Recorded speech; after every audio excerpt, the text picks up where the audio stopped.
4, and then we went to 4, 8. So ideally 4, inhale, 8, exhale. And once we're familiar with the 4, 8, then we do 4, 4, 8. We inhale 4, we hold 4. When I hold, I close my lower muscles, my pelvic floor, and just also under the stomach, right, I hold also from above and then also from below, and we hold 4. When we have more familiarity with this, then we go to the next phase where we inhale 4, we hold 4, we exhale 8, and then we hold 4. We we hold after exhaling. The next phase is inhale 4, hold 8, exhale 8, and hold 4. That's what we did today. But we get to 4, 8, 8, 4. When we have familiarity with this, at that point, we can start increasing, lengthening. So then we can do 5, inhale, hold 10, exhale 10, and inhale 5. Hold 5, and then 6, etc. So inhale 6, um, um, so inhale 6, hold 12, exhale 12, and then hold 6, and then 7, 14, etc. So 8, 16. So this is, let's remember that one shouldn't be in a hurry. If it's difficult, one needs to go backwards. So ideally, as you're lengthening more and more, it would be inhale 8, hold 16, exhale 16, hold 8, and then inhale 8 again. So we all have different bodies, and so we need to modify accordingly. And if it's too difficult, it just means we're not ready, and we need to go backwards a little bit. And you can even get up to inhale 20, hold 40, exhale 40, and hold 20. And they're very, very advanced, high levels. But if we can get to 8, 16, that's already excellent. There's another point here that I haven't explained. Well, when we count the breath, today I really counted on, I was focusing on the sound of the clock. It normally really bothers me. At home, I can't have clocks that have that tick, tick, tick. So any kind of clock or watch that does tick, tick, tick. So this clock is not very noisy, but in the silence of the breathing, it was quite strong, and it was actually support for the exercise we were doing, because it was just 1, 2, 3, 4, 1, 2, 3. So that actually was helping. So when we count, there are two different ways. One is actually counting the breath. In Hatha Yoga, there was a text that I've seen. It was explained like this. I personally don't like it. One counts the breath, but with a gesture, not with a number. So you can touch your like knee, head. So that's 1. Personally speaking, I've never done it because it doesn't feel that it would work for me. There's another technique that I think is really nice. When you have a certain length of breath that is stable. In this case, the multiples of 4 is good. Instead of counting, you mentally recite a mantra that has a length of time. For example, um, 4, 8, the multiples of 4, the mantra of Buddha Shakyamuni works well. So inhale, Om Muni Muni Mahamuni Shakyamuni Soha. Hold Om Muni Muni Mahamuni Shakyamuni Soha. Om Muni Muni Mahamuni Shakyamuni Soha. Exhale Om Muni Muni Mahamuni Shakyamuni Soha. So one makes a mental recitation with the same rhythm, and according to the length of the inhale, exhale, or hold, one mentally recites one mantra or 2 mantras. This is one way that works really well. But what's important is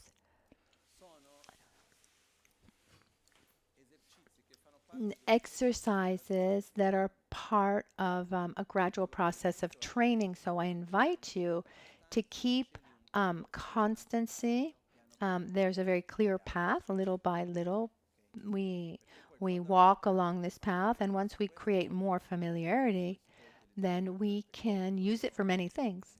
One doesn't even need to begin with observing your breath right away. You can you can begin with a deeper breathing, and then there are techniques. I learned one that are helpful for specific health techniques, where you, for example, for your digestion, or. But first of all, let's learn how to train our lungs and our respiratory system. I'm sure that many of you realize that when we do the meditation on our breath, and when we're breathing like this, after a while, when we count the breaths, it's much easier to it's much easier to keep the mind relaxed and calm when we're counting. It's much easier than just observing the mind. It's not that obvious to breathe at 4, 4, 8. One needs also some trained muscles, but at the beginning, at the beginning, it's a muscular training, when you have to breathe slowly, little by little. You exhale everything. I was doing like this at the beginning. I would keep my hand on my belly. So you, when you inhale, you feel that muscle that little by little um, um, inflates and then deflates. So you feel the movement of the muscle of the diaphragm. And what's harder to do a push-up slowly or quickly? To do it slowly is more difficult. So breathing slowly also takes training. I think this is clear, no? As I said before, there are many breathing techniques, like generating inner heat, etc. So first we need the basis, and then we go and learn other techniques.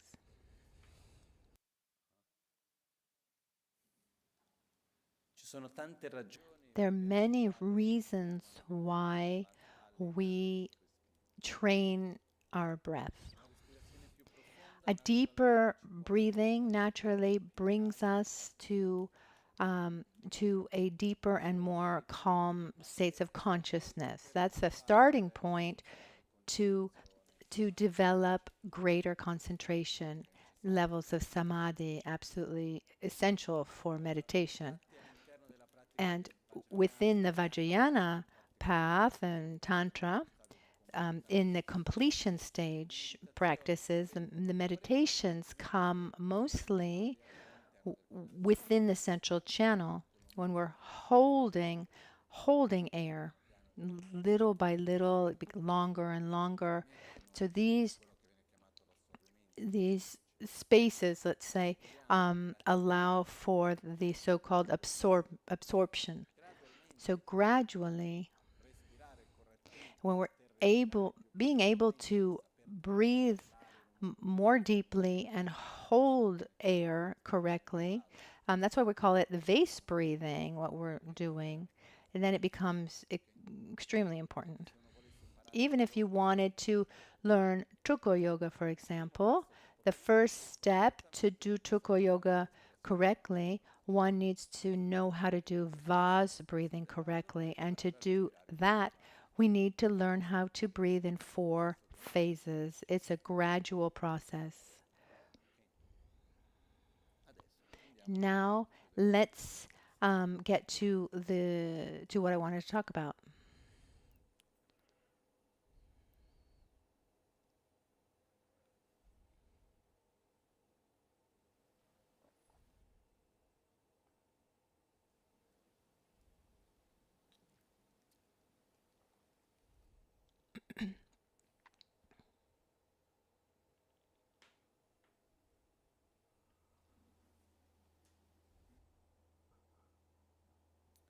I'm going to try to get right to the point. Let's imagine a plant, a poisonous plant, a plant that, let's say, a bothersome plant. Even if a poisonous plant doesn't have to be bothersome, but if we want to get rid of a poisonous plant, we can cut.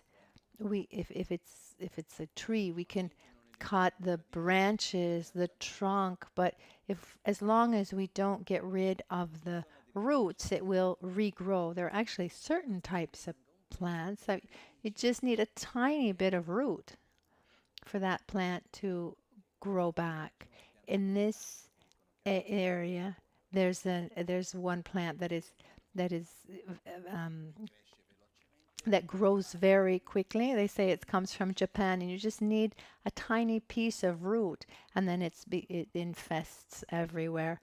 It's They said that here in Switzerland, where they have a problem with this plant, that when it's cut down, you have to burn it. You can't just you can't throw it away because it will grow back in that place. So let's imagine that the leaves of this plant are our feelings of malaise, our suffering, and they come from the branches, and the branches are our actions, our thoughts, physical actions, verbal actions, mental actions that are based mostly on the stronger branches, attachment, unlimited desire, resentment, hatred, jealousy, envy, fear, etc., etc. So what we do, taken by these so-called mental defilements, what we do is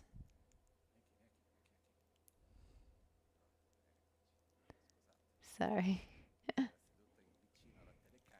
The Maitri is just sitting right next to the camera. So it's not the greatest. It was under the camera for the streaming, not the grace place. Let's get back to what we were talking about. So our sensations come from 2 things, from karma and our mental defilements. These, both our actions and our various negative emotions, come mostly from the 3 root mental defilements, which is attachment or desire. It's just one thing actually, but 2 aspects of one thing. aversion and anger, and then the third is ignorance. These this, this these are the the the trunk, let's say. Let's say we could even have like two major two two two trunks that come from a larger one of ignorance. So this ignorance has the ignorance is the one that creates these deep roots. So I can cut away the different actions and negative emotions to eliminate anger, for example. But as soon as I stop pruning and cutting and keeping these negativities at bay, a little bit of sun, a little bit of rain, what happens? It all grows back. So if we want to eliminate completely this leaf, the resultant suffering, then we need to be able to eliminate the roots on the deepest level. The root of suffering depends on a primary primary cause. We can say that the primary trunk is the grasping, this obsession at self,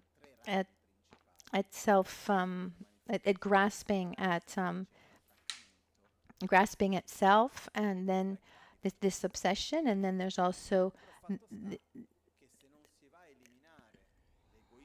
the selfishness, this attraction and aversion, this desire, all the subcategories. If we don't eliminate that, then we can't eliminate suffering.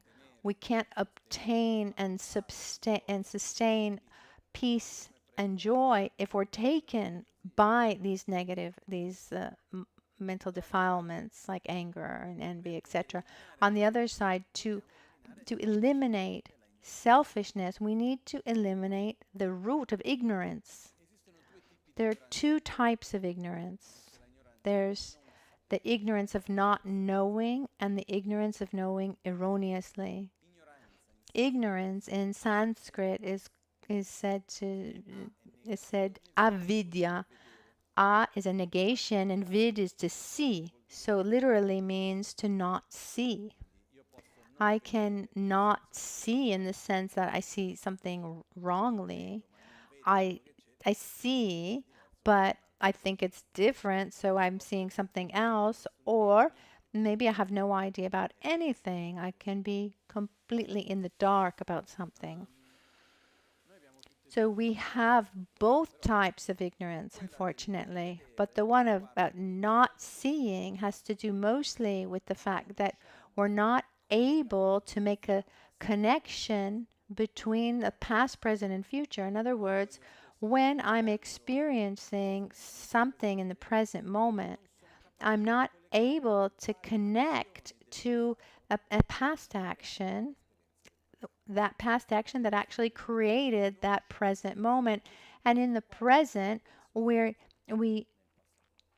don't see the causes of the past in the present moment. And as we're doing a physical, mental, or verbal action in the present, we have no idea of what the future result will be. That's the first form of ignorance. The deeper ignorance, the primary cause of our suffering, is the ignorance of seeing erroneously. Because the ignorance of not seeing the law of karma brings us to do stupid things. If we had clarity, certain things we just wouldn't do. I remember one day that really marked me.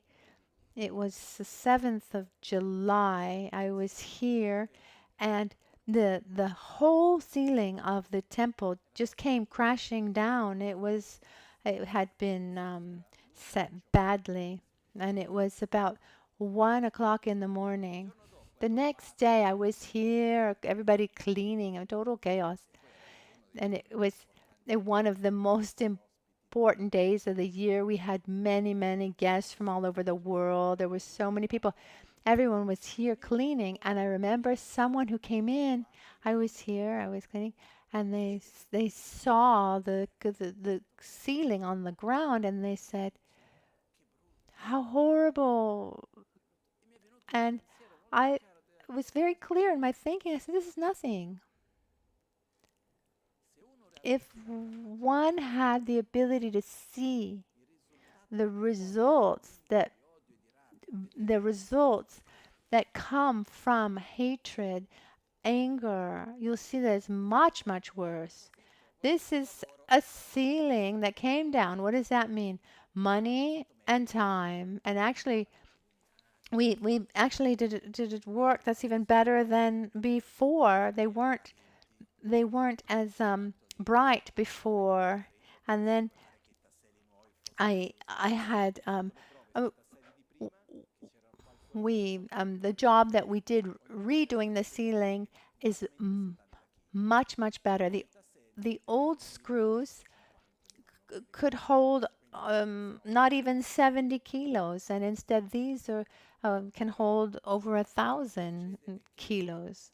So the point is, if we had the clarity to see the damage that we do to ourselves with a feeling of anger, for example, hatred, um, you know, for example, why do we not cut ourselves?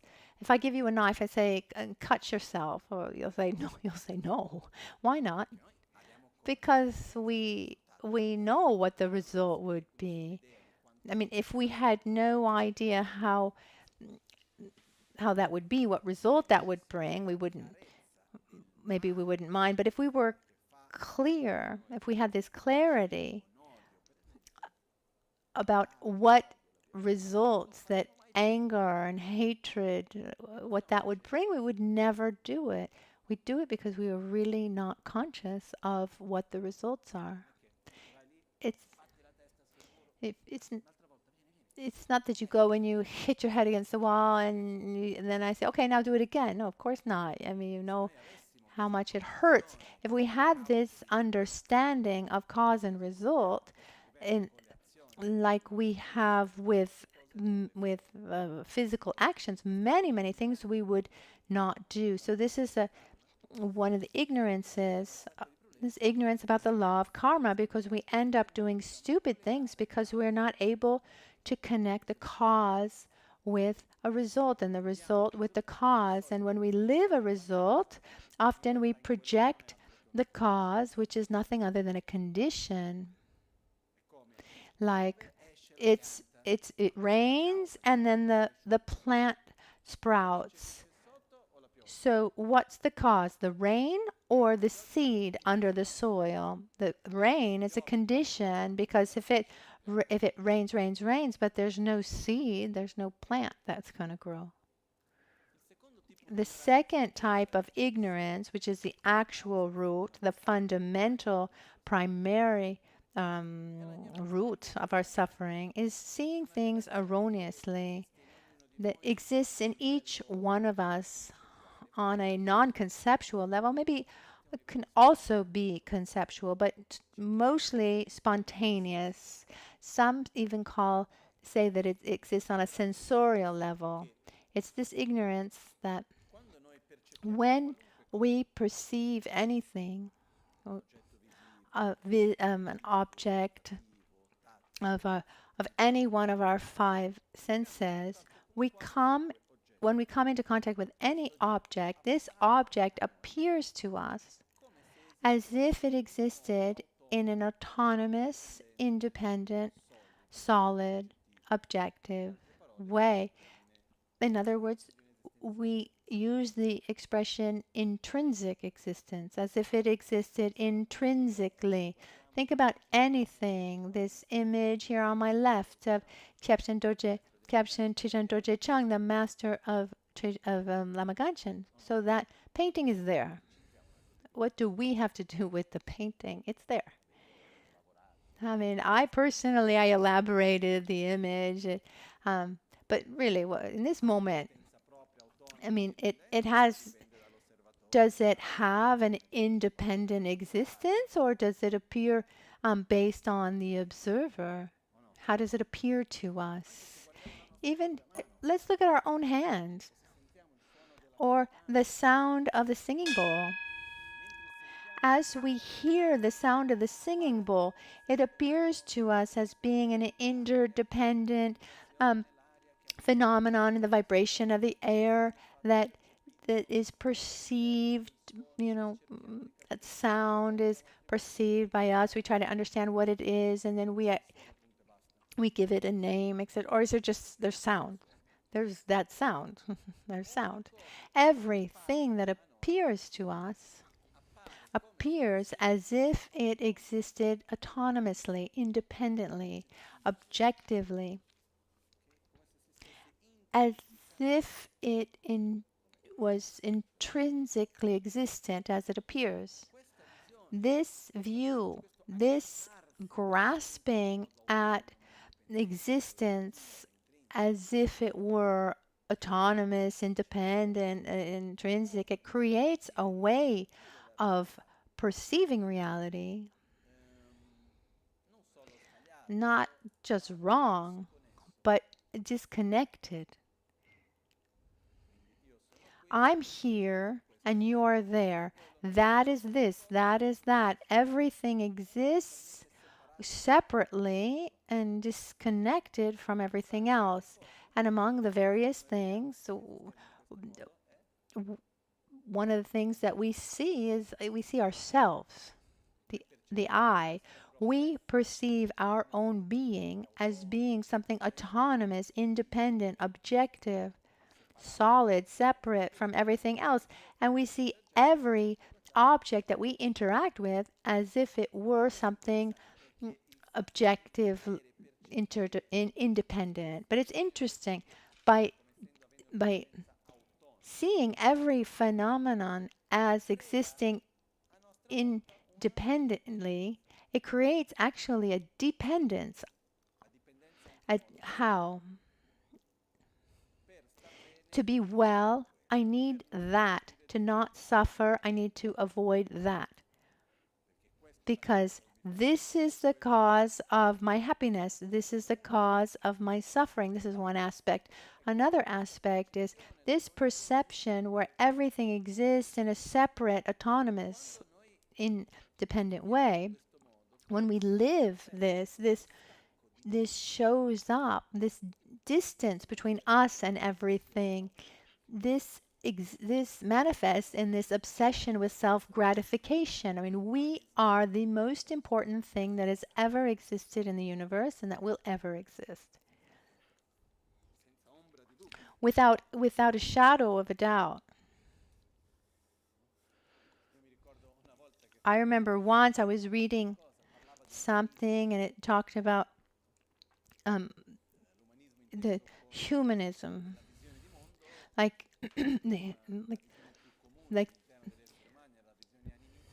before, it was more common to have an animist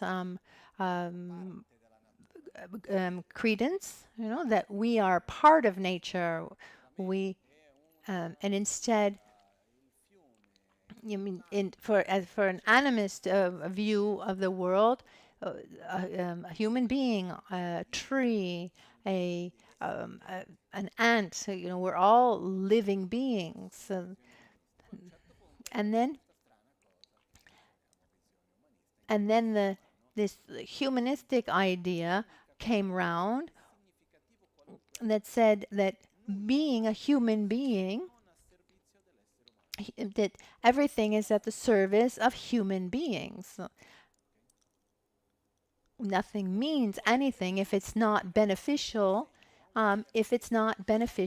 to humans.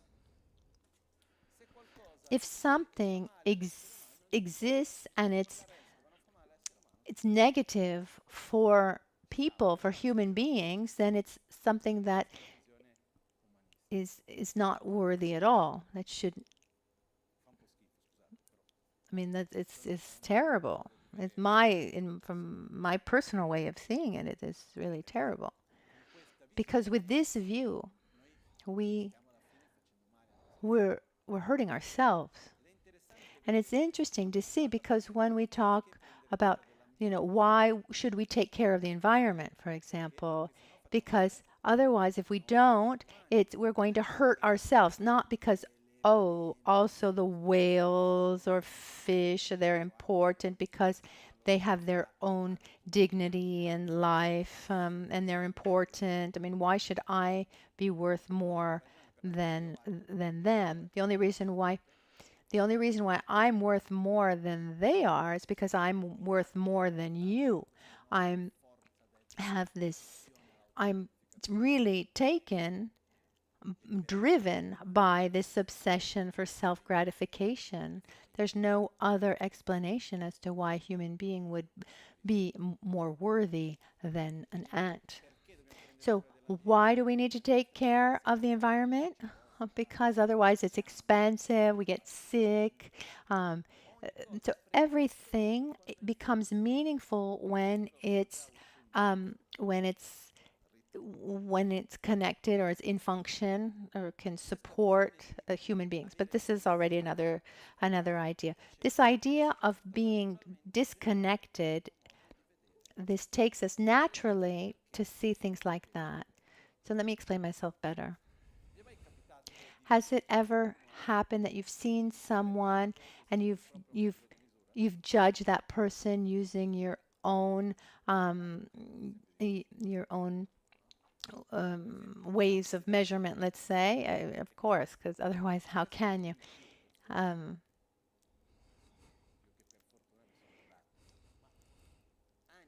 Years ago, I had a problem. I don't. Now it's not like this, but I couldn't sit somewhere cold and I couldn't walk barefoot anywhere cold. So for many, many years, um, I I was very careful to keep my feet warm, to never walk in a cold place. If I would see somebody barefoot, I would say, "Don't do that. That's bad for you." But but the other person wasn't me. So naturally, when we see someone else, we think that that person is experiencing reality the way we do.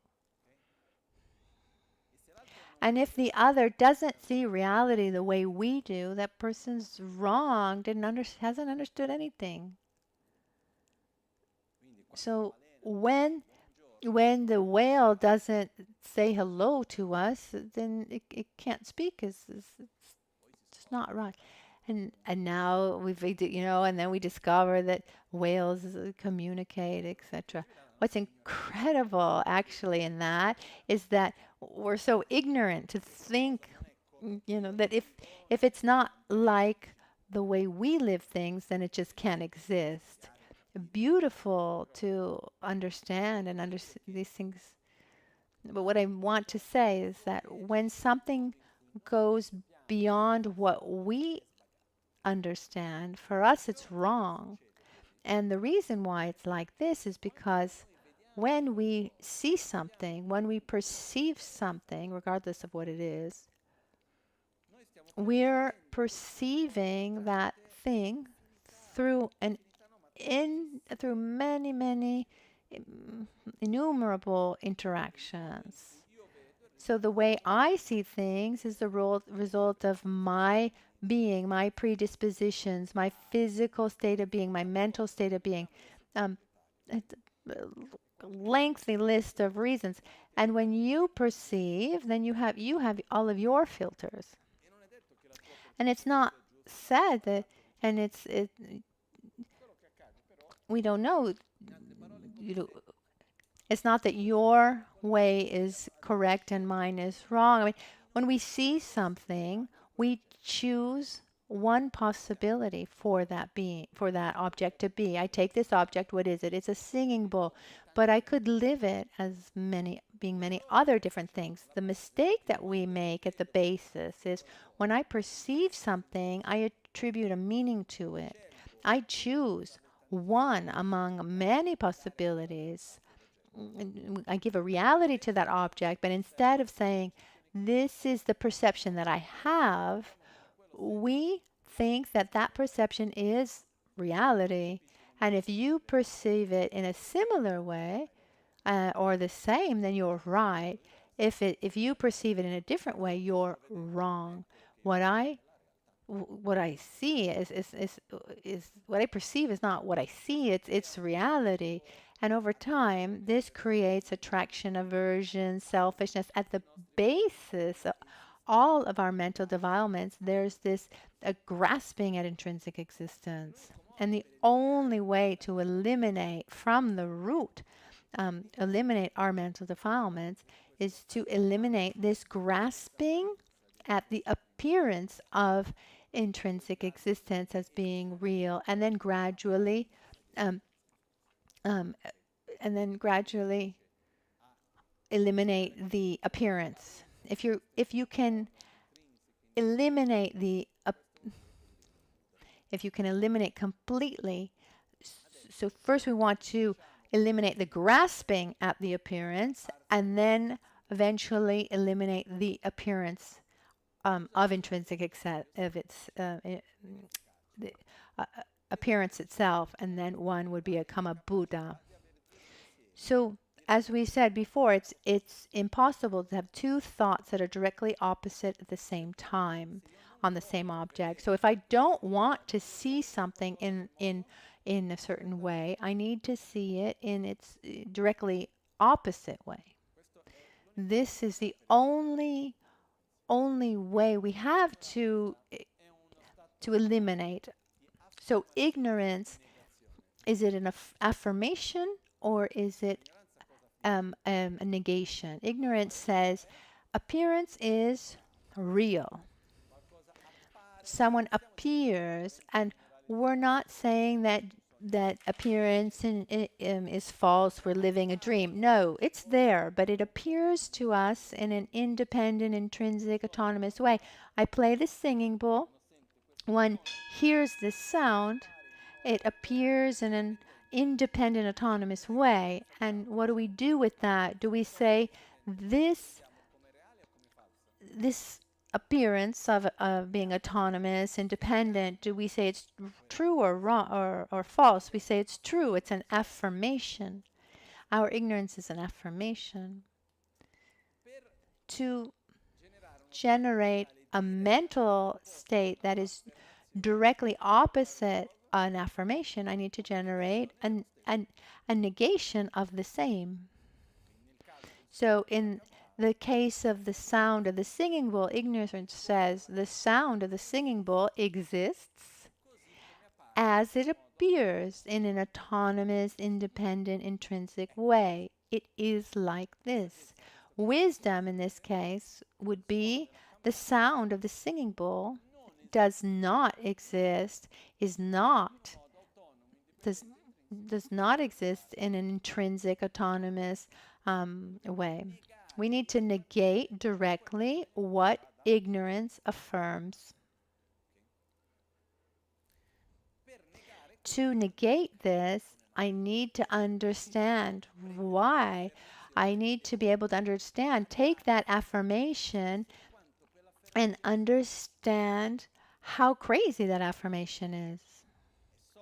It's only when I'm able to convince myself like how absurd that affirmation is, at that point I can generate the negation, when I can deconstruct the absurdity of that affirmation. Let's see quickly. I have 4 minutes. Let's look at the absurdity of this affirmation. Let's take the singing bowl, the sound of the singing bowl.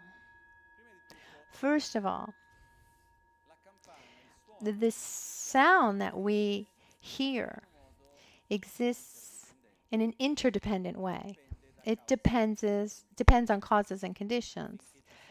For there to be sound, we need movement, we need the vibration, we need the movement of that vibration in the air. It needs to get to our hearing.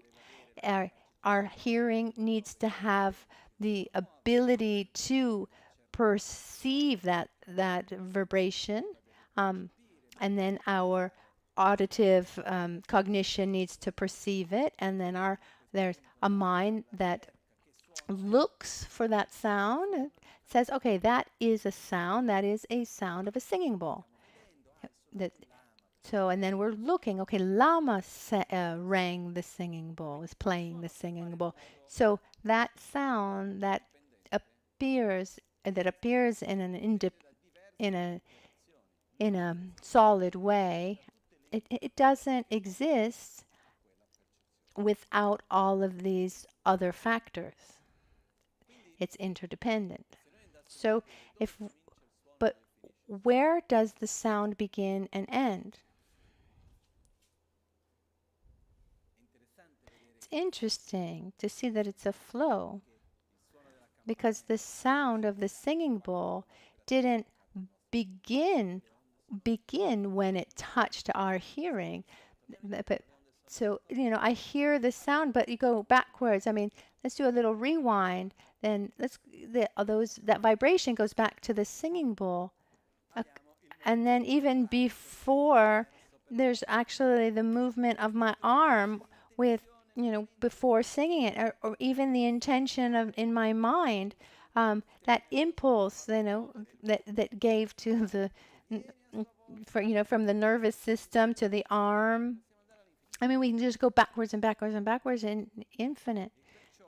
So when we perceive something, we're just taking a photograph of something that is actually a constant flow, that sound that appears to us as being autonomous and independent.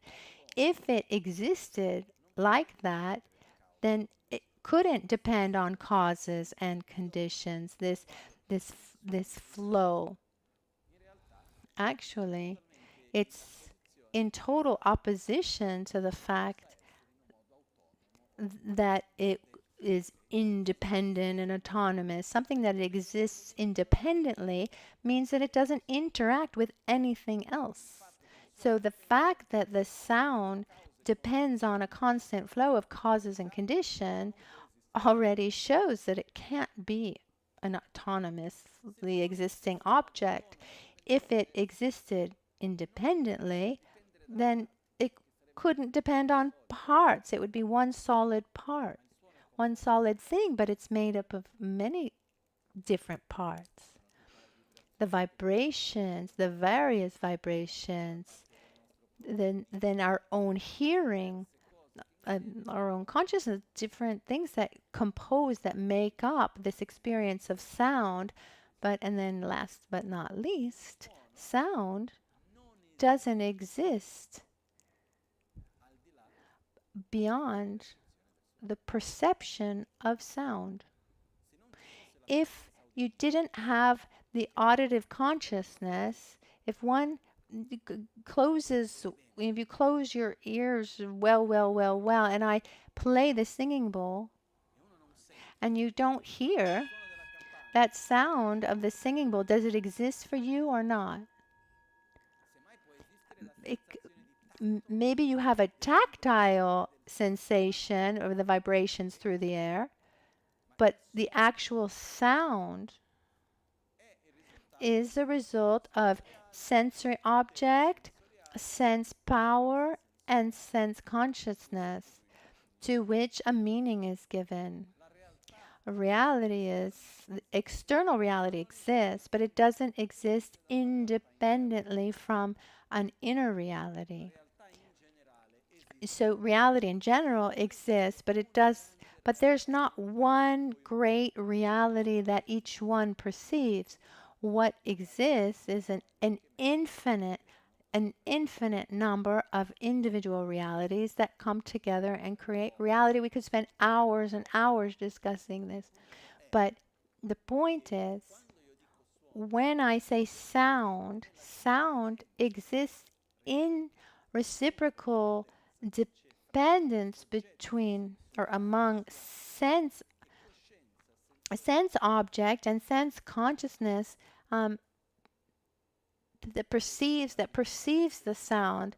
Let's just try to understand this a little bit better. Let me explain it one more time. When we hear this sound the sound that we all hear is different because we all perceive that sound through the filter of self. There's your own hearing that's different. Your the value given to it is different. Your even without analyzing it, or we say we're all hearing the same sound. No, I mean, you don't need to analyze too much. But the sound that I hear and that we all hear doesn't exist independently from our mind that perceives that sound, our sense consciousness of hearing. I mean, that sound exists for us because we're hearing it through that filter. It's like a photograph with many, many filters that we get to the point that the sound that I perceive, that sound of the singing bowl, does not exist independently from the mind that perceives it for each one of us, right? But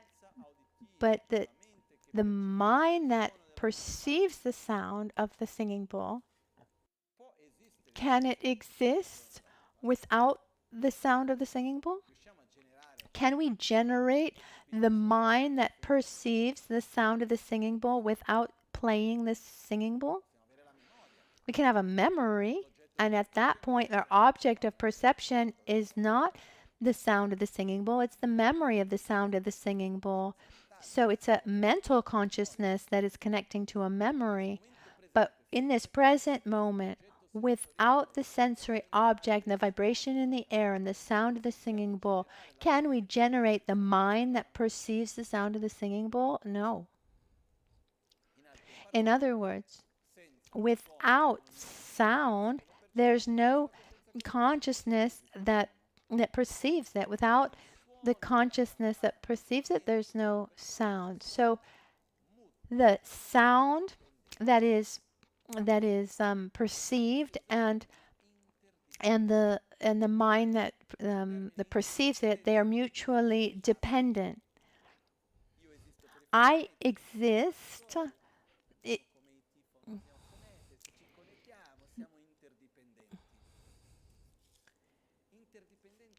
Interdependent means we are mutually dependent, that one does not exist without the other.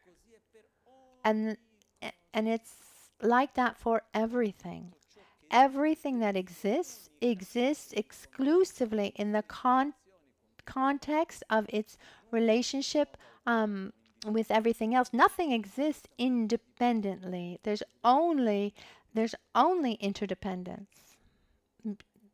So when I hear the sound and I allow that sound to appear, it's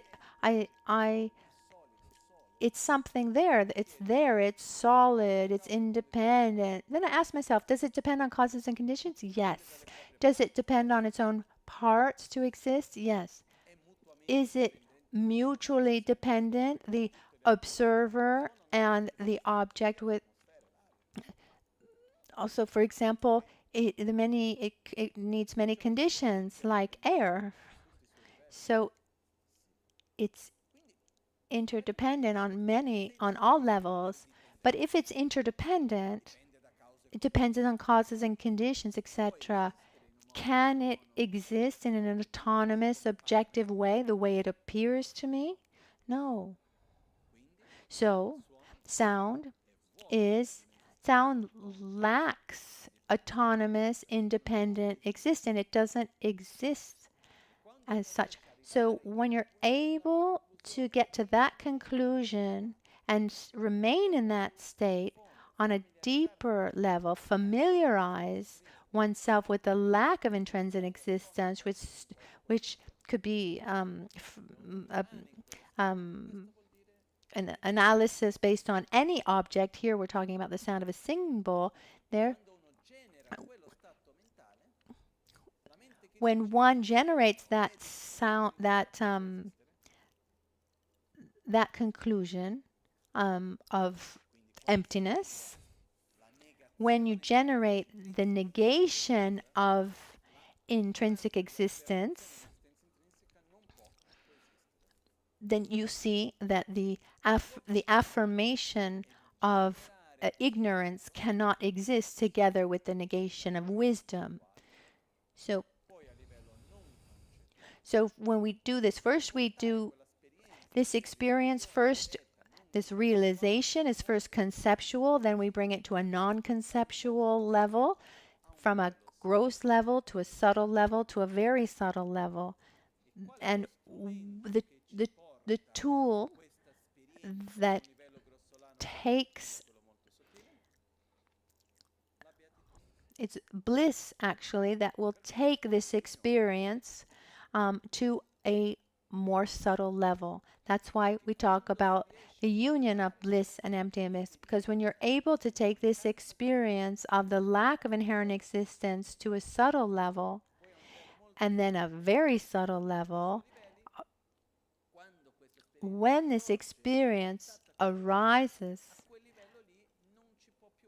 there cannot be the ignorance that grasp at that intrinsic existence, at least in meditation.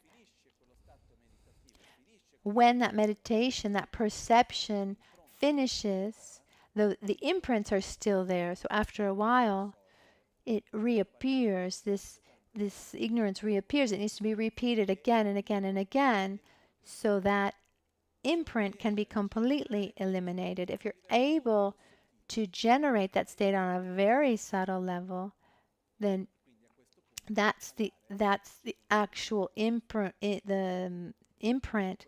That's the root that you can cut, and that's what we talk about meditating on emptiness in the clear light, the very subtle level of the mind. So the objective is to generate wisdom that opposes ignorance on a conceptual level and then on an experiential level, and bring that realization from a gross level to a subtle level until we get to a very subtle level, the so-called clear light. And the vehicle that takes us from a gross to a subtle, very subtle level is bliss itself. The method to be able to do this are the sadhanas, like the practice of self-healing. So this is just to give you the why behind everything. Normally, when we do the practice of self-healing, we're just clipping, we're pruning the tree a little bit, taking away some leaves. Someone may not understand. They feel like it works a little bit. We're doing a little bit, because unfortunately, at the beginning, if we're not able to prune that plant well, we can't even get close. I mean, how can we can't concentrate? How can we concentrate well and concentrate? How can we concentrate and meditate on the lack of intrinsic existence when we can't even stay seated? We can't concentrate. So at the very beginning, it's very useful to start clipping the plant a little bit, and then as we go on with it, we can go deeper and deeper, and our objective is to cut the root. So when we do the practice of self-healing, after the purification of the elements, or whose function is to generate an inner state of bliss, with that bliss should be united with wisdom that realizes the so-called emptiness. So emptiness is a negation, is something lacks. It's a negation of what ignorance affirms. It's the negation of intrinsic independent, autonomous existence. So in the practice of self-healing, first we do the purification of the elements. We generate that state of bliss. And then what do we recite? Om Sabhava Shuddha Sarva Om Sabhava Shuddha Sarva Dharma Sabhava Shuddhoham. Om means body, speech, and mind. We're talking about the being, one's being. Sabhava Shuddha Sarva Dharma. Sabhava means nature. Shuddha is clean. Om Sabhava Shuddha Sarva all. Dharma phenomenon. Shuddho Aham. I am too. So Om, all phenomenon are of a pure nature. I am of a pure nature. What do we mean by pure nature? That we are clean, we're not dirty. But dirty of what? Intrinsic existence. So our pure nature, it's not that we're good and sweet. That's not our pure nature. Pure nature means that we don't exist in an autonomous, independent, objective way. We don't have that characteristic. All phenomena lack an autonomous, independent, objective, intrinsic existence, and so do I.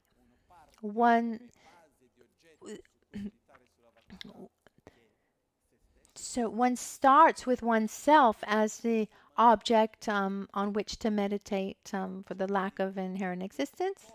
So one takes away that grasping at intrinsic existence. Now we're focusing mostly on ourselves, not on other phenomena. And one generates this perception that I don't exist in an autonomous, intrinsic, objective way. As I appear, I lack intrinsic existence. So in this state of bliss, I generate this perception. First, it's conceptual until I get to a perception and deeper where I perceive that nothing exists in an independent, objective way. Everything is interdependent.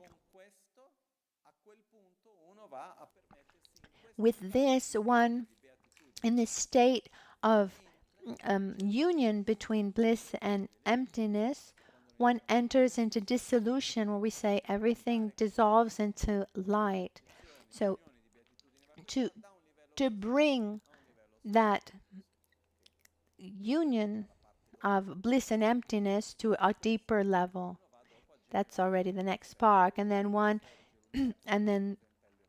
reappears as a pure being, the universe reappears, and then we see our body in a pure state with the 5 chakras, the lotus flowers, the symbols, etc., etc. And during the whole practice, the more we're able to maintain this connection between this perception that everything we see lacks inherent existence, and I'm experiencing this through the bliss, then it's excellent. Then it would be excellent. This is just to explain a little bit the logic that's behind this, and understand a little, hope you understand a little bit better what it means when we say the union of bliss and emptiness. So bliss is the mind that perceives the lack of intrinsic existence. So the emptiness is a lack of intrinsic existence, and bliss is the mind that perceives it. Okay, so now it's time for our dedication.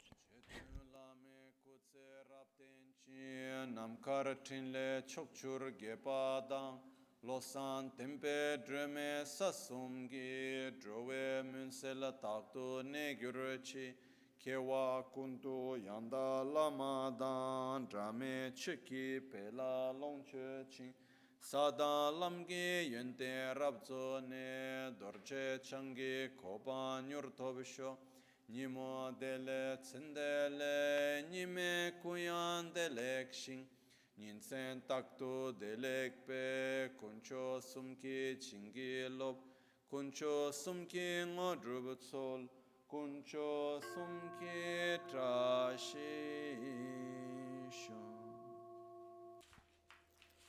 at dawn or at dusk, at night or midday.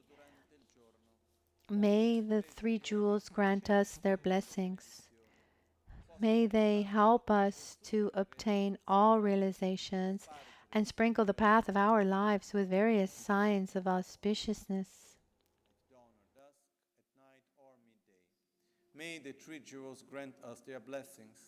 May they help us to achieve all realizations and sprinkle the path of our lives with various signs of auspiciousness.